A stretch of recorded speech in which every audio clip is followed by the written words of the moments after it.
So for this week on Cyber School, we're talking more about the new update that we have for the SIP paging server, specifically going over the calendar update that we did. That's kind of the big overarching feature of the large update that we did. There's multiple other things that got updated, each of which would have accounted to its own major update. This one's real feature packed.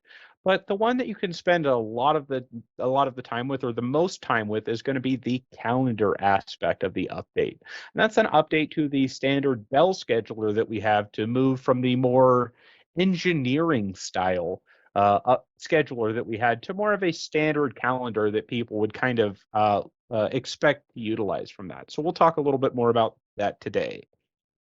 So first and foremost, an important bit is how do you actually get this calendar update?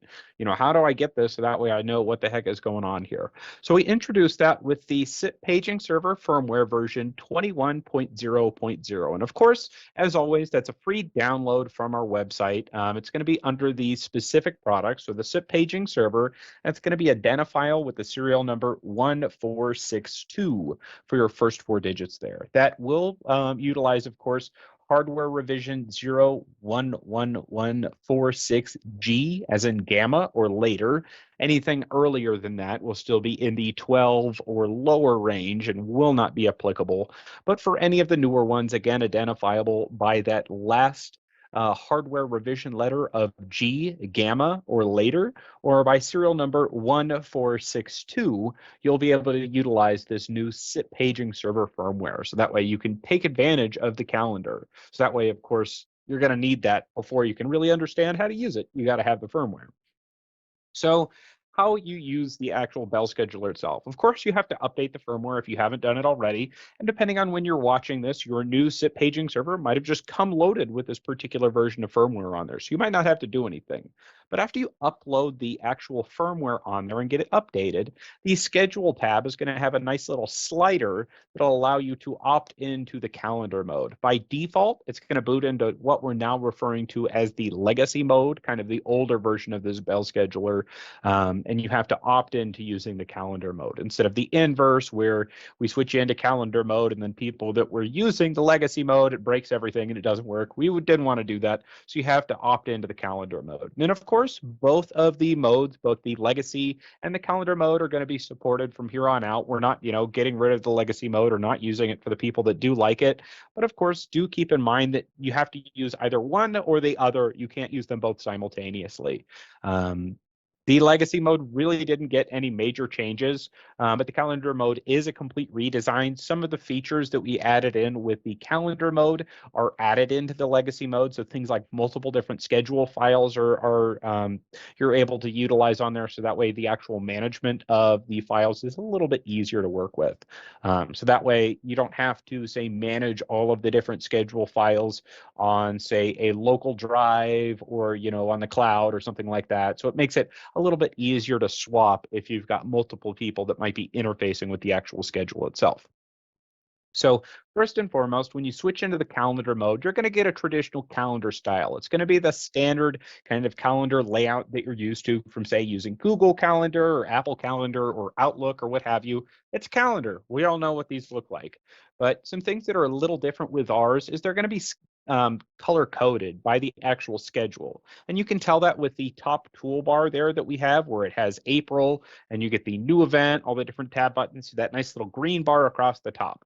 That's the quote sample schedule that's loaded on there. That's kind of the default schedule that gets loaded on there. When you get the unit, it's going to appear in green there. And the actual label, as you can tell right there next to the log out button, it's sample with that little down arrow. That's the name of the actual schedule. So when you create a new schedule and you rename it, the name of the schedule there will change. So it'll no longer say sample. It's not a programming error. It's supposed to be like that, just so that way you know what schedule file is actually loaded as you're going through it. And of course, when you opt into using the calendar mode at the start, your calendar is going to be blank because you haven't created any new events.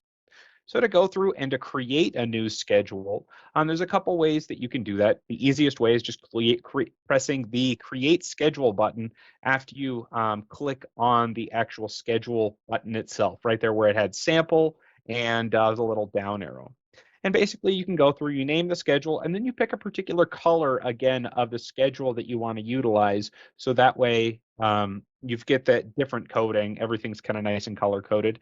We do have a whole bunch of different preset colors that you can utilize: red, blue, green, gray, brown, purple, orange, and black.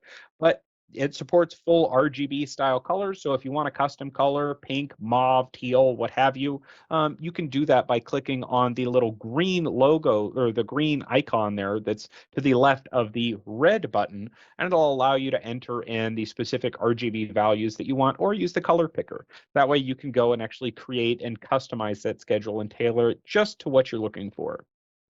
So after you've done that and you've created your new schedule, you're going to move into creating an event. And to create an event, you can either press the new event button and it brings up this little pop-up, or double click on the particular day of the month that you want to create that event. It's super intuitive as you're going through and doing it.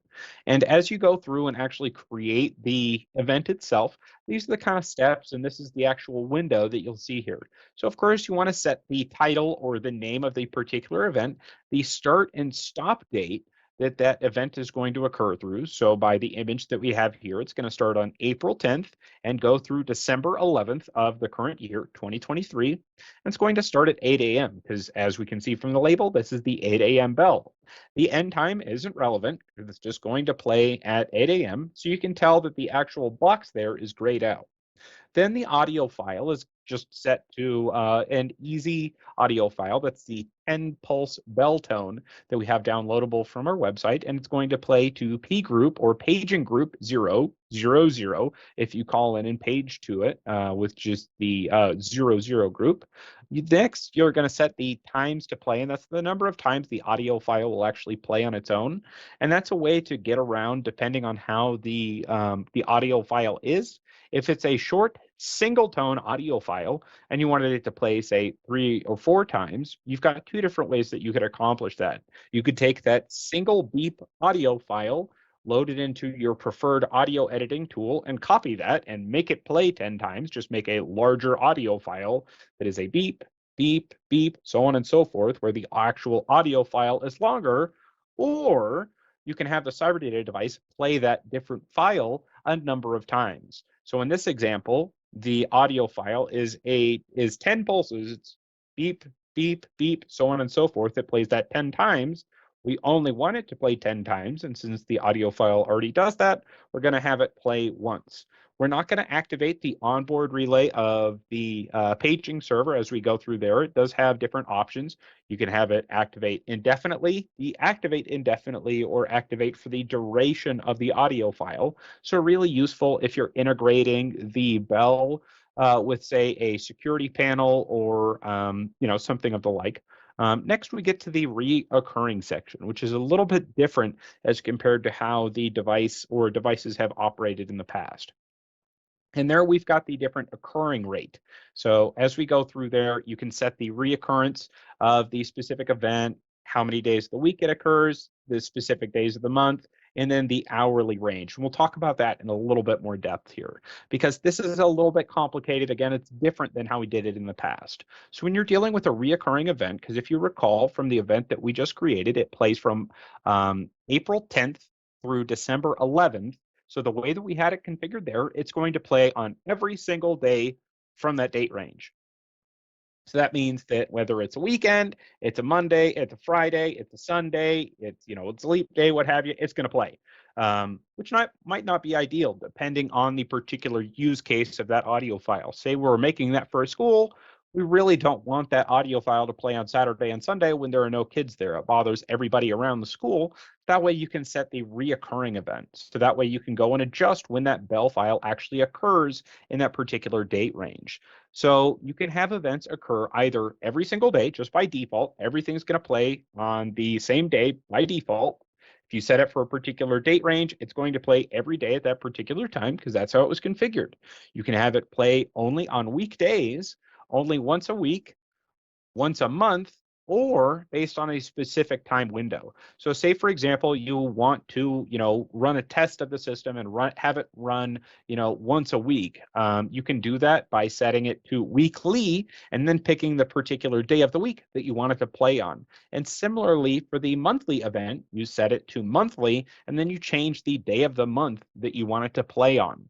So that way you can go and configure that aspect in there as well. And a nice to have feature that we got requested from a lot of our retail users is that they wanted a bell to be able to play at a specific time interval because it became very cumbersome for, say, a department store to go and configure a different message to play every 15 minutes when it was the same minute. That was a lot of events in the way that the system used to be architected.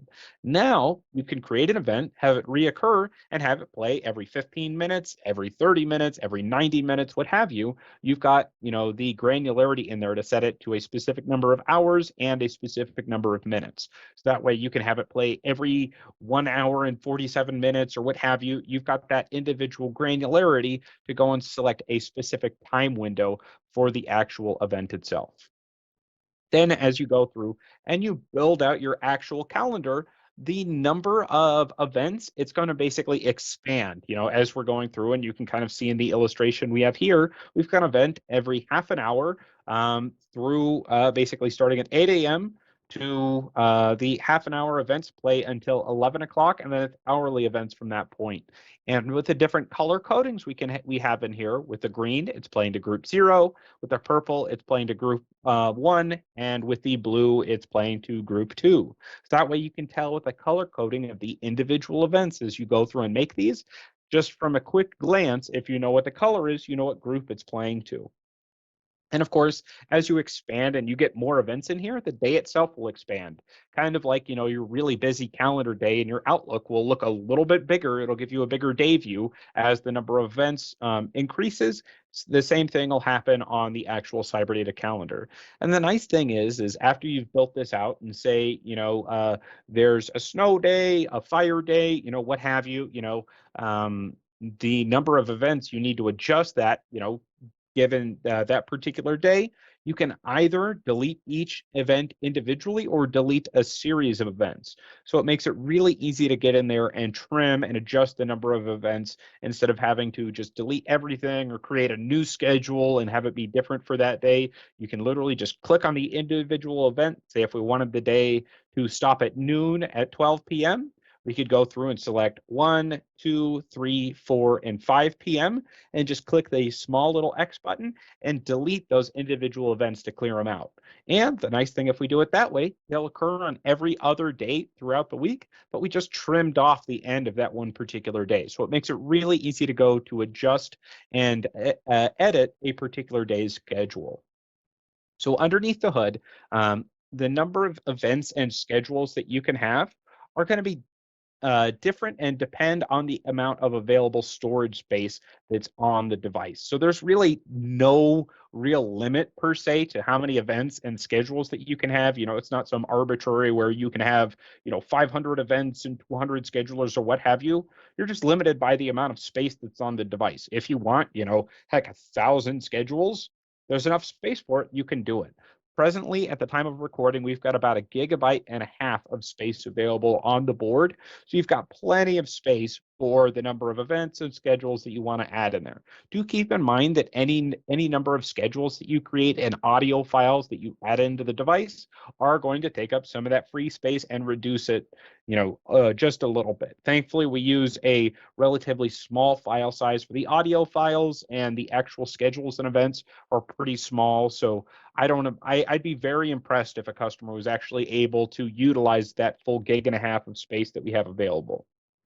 The next thing, and this is really nice attention to detail that the support programmers did, is when an actual schedule file is exported from the device, meaning you're backing it up locally, it's encrypted. Because it just kind of makes sense if you've got, say, a school schedule and it shows that all of the classes are out at recess or out from their classrooms at a given time. That's kind of important for actual school physical security. So just that attention to detail that the actual schedule file, once taken off the device, is encrypted. So that way nobody could have access to that very vulnerable segment of time at a particular location. It's just that nice little important attention to detail. And of course, once you import that encrypted schedule file to the actual device, it's decrypted. So that way only the device knows what's actually on there. So it makes it real secure and easy to use. So, of course, to summarize this schedule update that we put in there, of course, keeping with the standard CyberData practice, it's a free update for the paging server, identifiable with serial number 1462 for your first 4 digits. This does allow you to continue to utilize the legacy schedule mode if you want to keep using that, or opt into the calendar mode. With the addition of the multi-schedule support on there, it makes it a whole bunch easier than trying to set up say a local directory where you can store all these different schedules for different testing periods, for parent teacher conferences, what have you. You can just store all of those files on the box. So that way, if the main IT guy is on vacation for a couple weeks and somebody else needs to manage the schedule file, they don't need full access to his computer. They just need to be able to access the paging server. So it makes it super easy to work with. And of course, these exported schedule files are going to be encrypted for just that additional physical security aspect that you get. So that way nobody can tell when, large groups of people might be, walking around at a school and not actually be in the particular classrooms. So just that a nice attention to detail is something that you can expect from a traditional cyber data update. Thank you for watching this edition of Cyber School. If you have any questions, please get in contact with our sales department. They are available by email at sales@cyberdata.net or by phone at 831-373-2601 extension 334. Please make sure to like this video and subscribe for more content like this from CyberData.